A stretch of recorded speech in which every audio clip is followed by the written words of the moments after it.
आपका हमारे YouTube channel जय कोचिंग प्लस में बहुत बहुत स्वागत है।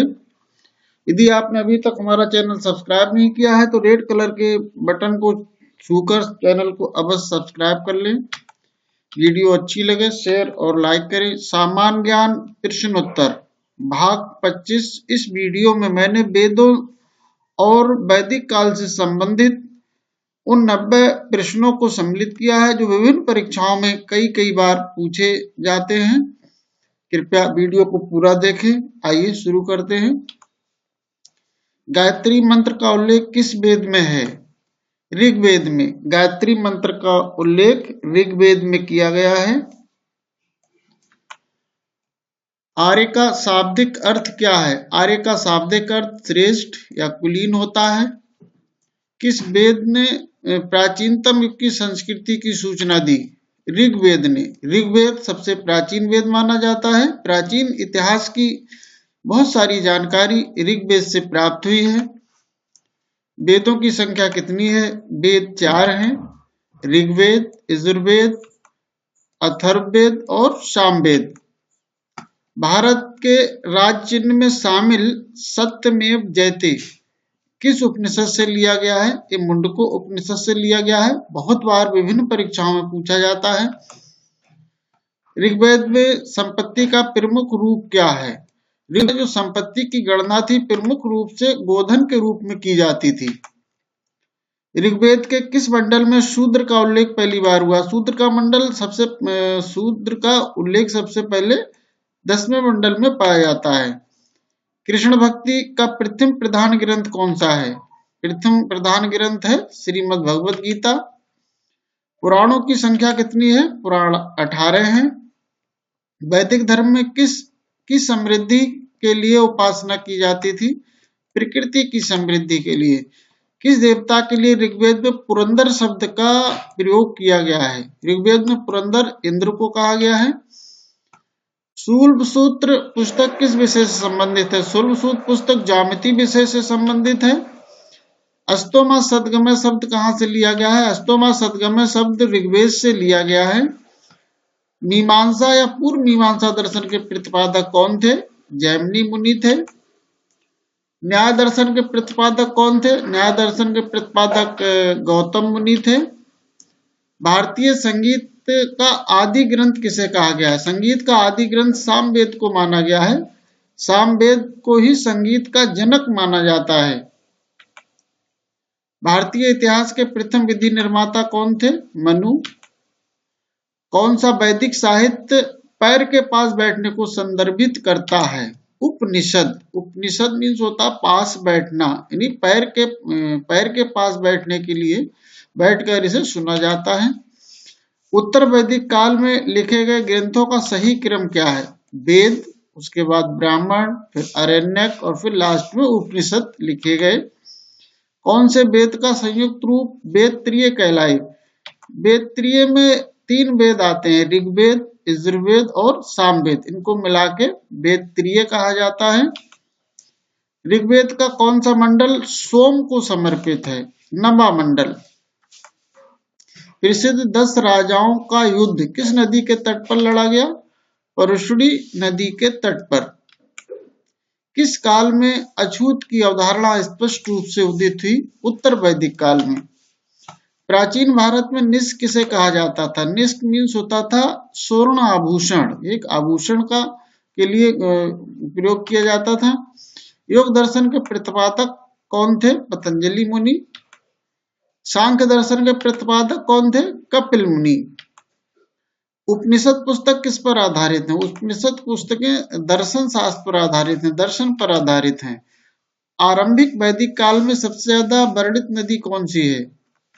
सबसे ज्यादा वर्णित नदी सिंधु नदी है, सबसे ज्यादा वर्णन हुआ है इसका। किस वेद का संकलन ऋग्वेद पर आधारित है?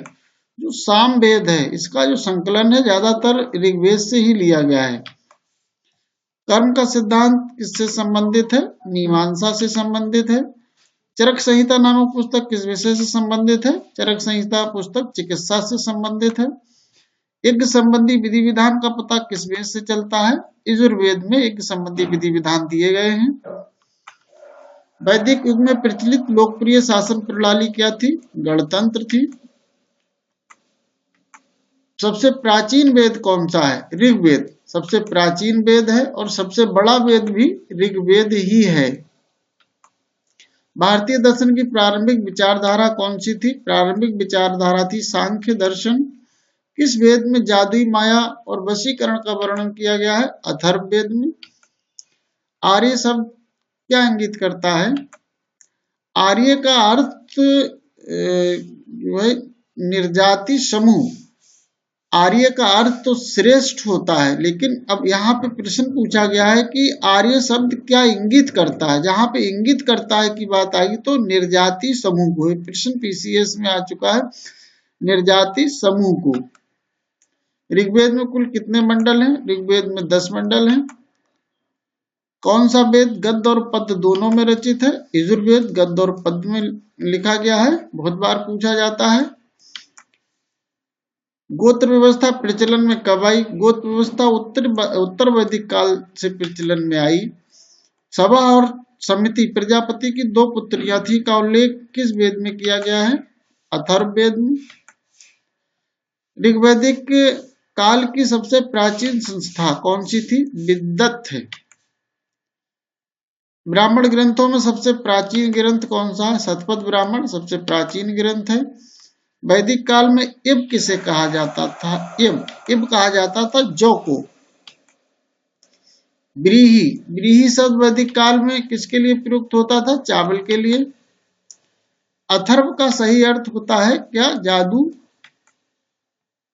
प्राचीन व्याकरण ग्रंथ अष्टाध्यायी के रचनाकार कौन थे? पाणिनि थे।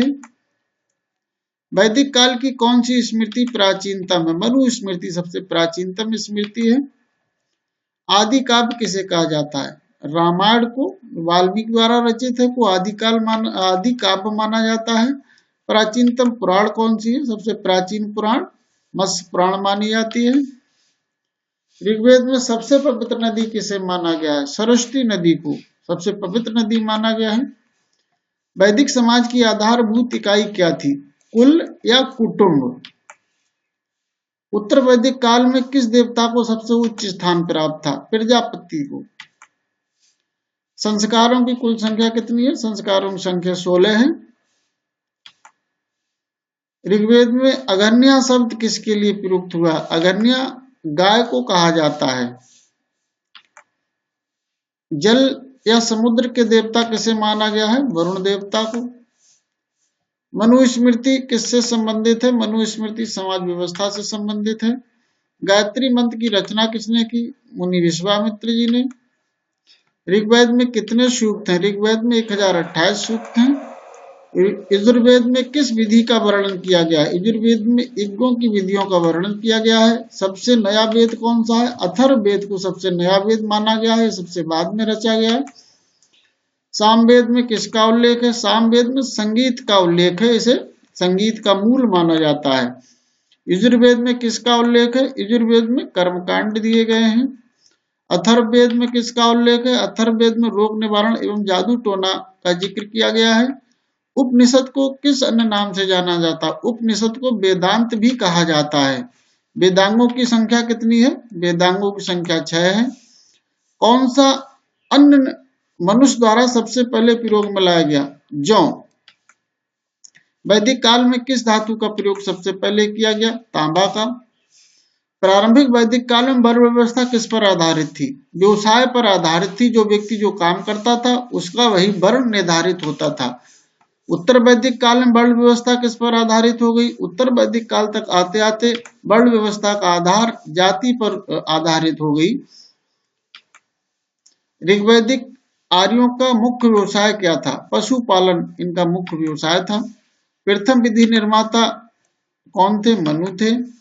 वैदिक सभ्यता के निर्माता कौन थे? आर्य थे। पंचम वेद किसे कहा गया है? यानी 5वां वेद पुराणों को माना गया है। प्राचीनतम स्मृति कौन सी है? मनु स्मृति सबसे प्राचीन है। नवीनतम स्मृति कौन सी है? देव स्मृति को नवीनतम स्मृति माना गया है। भारतीय दर्शन शास्त्रों की संख्या कितनी है? भारतीय कुल 6 दर्शन शास्त्र हैं। वैदिक काल कब से कब तक था? वैदिक काल 1500 ईसा पूर्व से लेकर 1000 ईसा पूर्व तक माना जाता है। उत्तर वैदिक काल का समय क्या है? उत्तर वैदिक काल 1000 से 600 ईसा पूर्व तक माना जाता है। ऋग्वेद में गंगा और यमुना का जिक्र कितनी बार आया है? गंगा का 1 बार और यमुना का 3 बार जिक्र आया है। वैदिक काल में समाज कितने वर्णों में बटा था? 4 वर्ण होते थे, ब्राह्मण, क्षत्रिय, वैश्य और शूद्र। आश्रम के वैदिक काल में आश्रमों की व्यवस्था थी, 4 आश्रम थे। ब्रह्मचर्य सबसे पहला, उसके बाद गृहस्थ, फिर वानप्रस्थ और फिर संन्यास आश्रम। उपनिषद किस पर आधारित है? उपनिषद दर्शन पर आधारित है। ऋग्वेद संहिता को कितने अष्टकों में बांटा गया है? इसमें 8 अष्टकों में बांटा गया है। आर्यों की भाषा क्या थी? आर्यों की भाषा संस्कृत थी। कौन सा वेद धार्मिक अनुष्ठान से संबंध रखता है?